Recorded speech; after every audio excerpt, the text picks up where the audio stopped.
Was happy to keep helping. He felt it was important to his image that he was seen to help the little guys.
He didn't mind them so much either.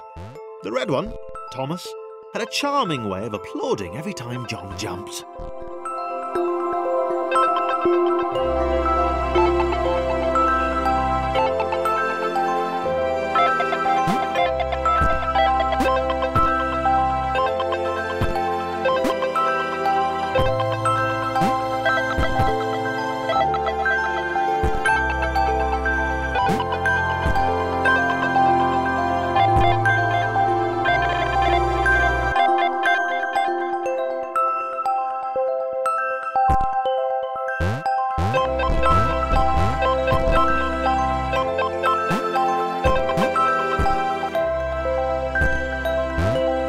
The angry orange one was less immediately likeable, but his unremitting cynicism and tutting amused John.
this was interesting. A floating target. This would require coordination, balance, and timing. John was sure the dots would be lost, but he was happy to guide them to triumph.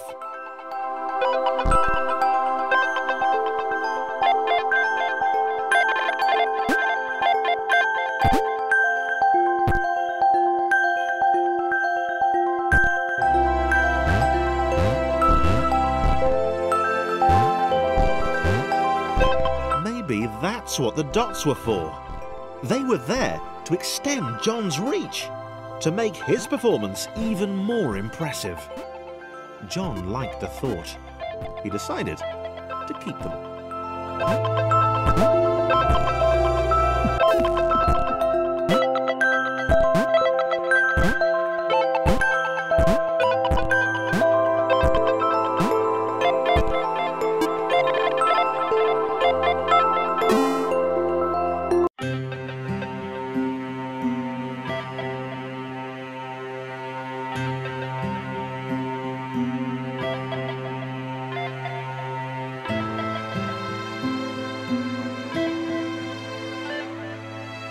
So, this was how Claire would die.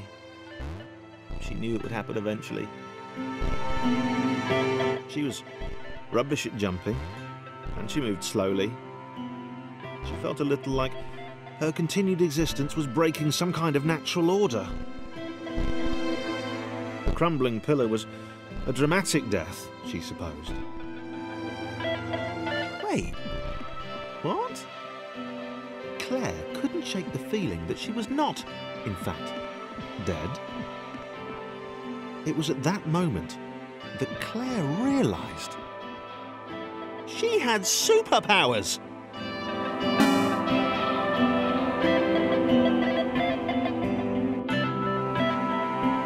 She'd need a cape. There was no getting around that. You couldn't be a superhero without a cape. Claire didn't want confusion. If you saw a cape, that made matters clear. You knew what you were dealing with. Claire was all about communication. And, you know, floating in water, which was her superpower.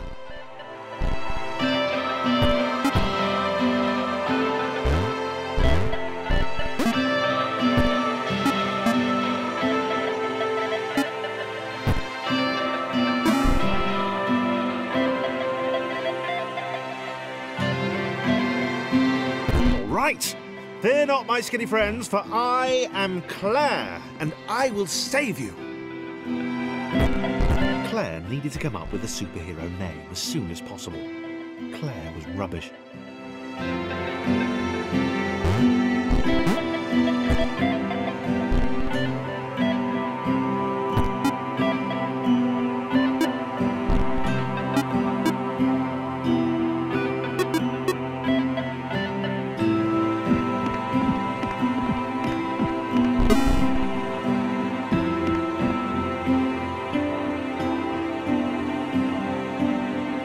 Claire arrived just in time, which was, of course, the perfect moment for superheroes to arrive.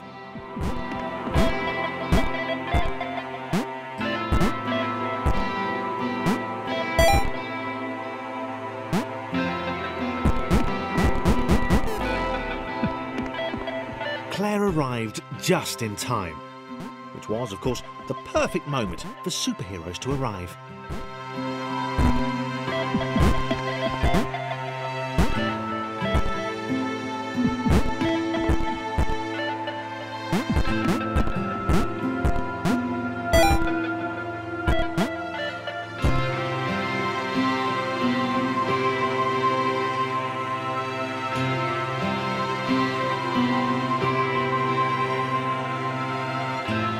As the water began to rise, Claire vowed to save this little rectangle in as many restarts as it took.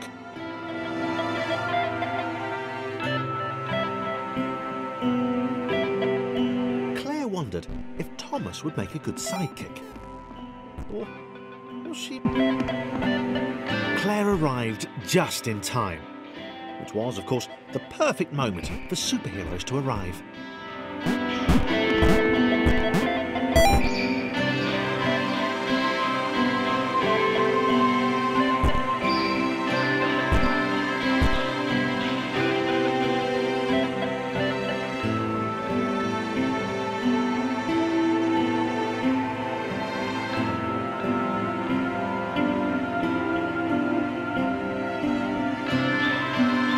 the water began to rise, Claire vowed to save this little rectangle in as many restarts as it took.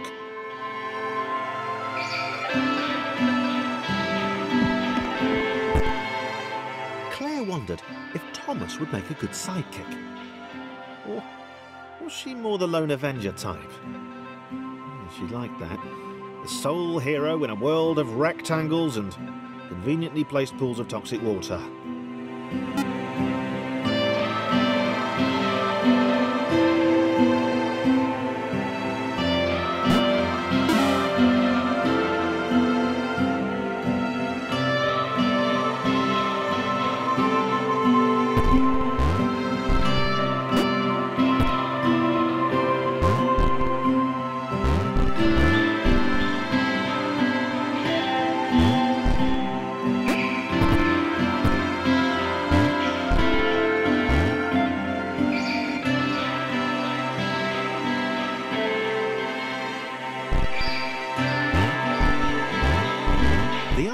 Told Claire that staircases were a bit of a fixture here.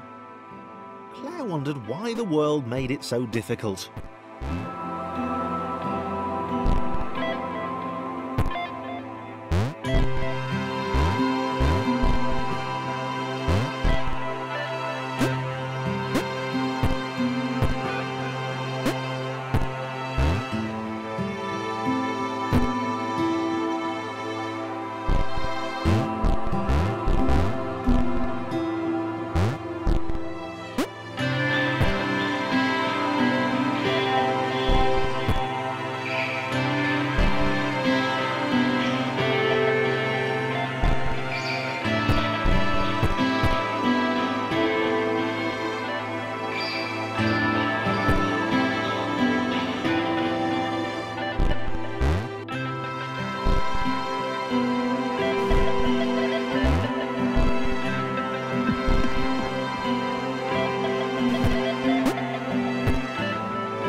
Probably needed a nemesis, a villain who would show their true colours at the worst possible moment, hurting all she held dear. Chris was the most obvious choice. He seemed stroppy enough, and his jump was so pathetic that it conveniently avoided Claire's insecurities. Yes, Chris. Diabolical Chris. The fiendish Christopher.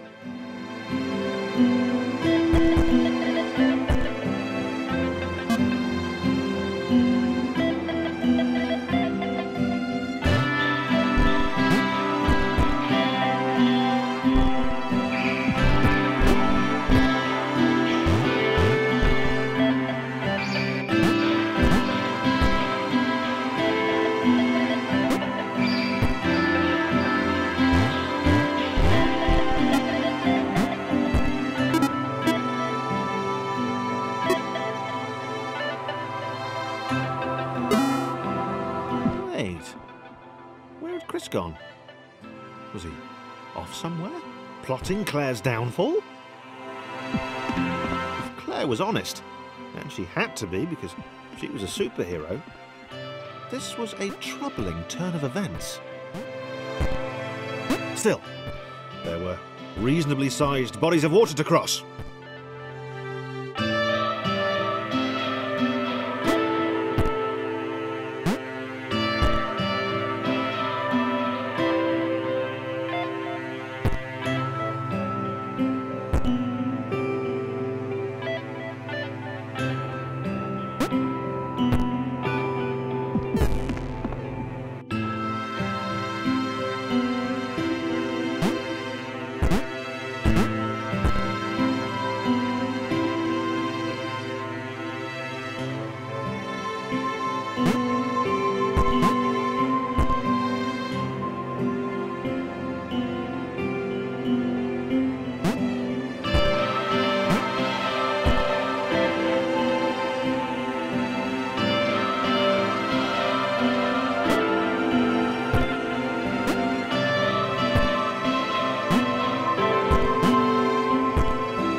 miles over water, eh? Claire's newly heightened senses told her that there were multiple paths across with various possible configurations of the little posse.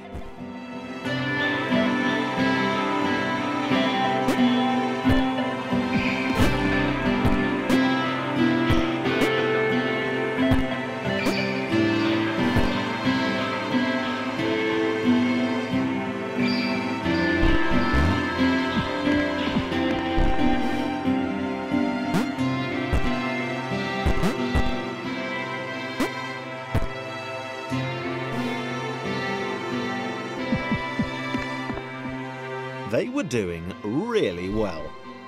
Claire hoped she could get them all across. John was fully aware he could do this alone. Thomas hoped he'd never have to.